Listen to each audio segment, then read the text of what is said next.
ETS calls this geometry problem hard. It's not very hard.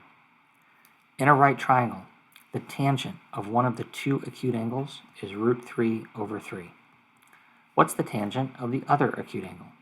No figure here, so what do you got to do? Got to draw yourself a right triangle. Here's the right angle. Acute, what's that mean? Acute just means small, so we are dealing with the two angles that are not the right angle. Here's one of them, here's the other one. So the tangent of one of them is root 3 over 3. You're looking for the tangent of the other one. So write that down, circle it.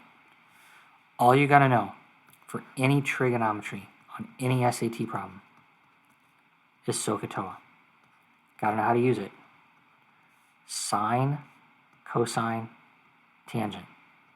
We're only dealing here with tangent. Tangent is opposite over adjacent. So that means that root 3 over 3 is opposite over adjacent. So what's the opposite side of this angle? Opposite means the one across from it. Across from it, root 3. Adjacent means the one that's next to it that's not the hypotenuse, because the h's have a specific meaning in SOH CAH TOA. So this is the adjacent side. Cool. So now opposite over adjacent. See if we have enough information. What's the opposite side?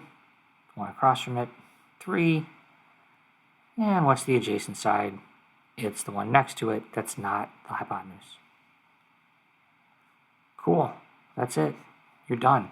It's 3 over root 3. Look at the answers. Pick D. Move on.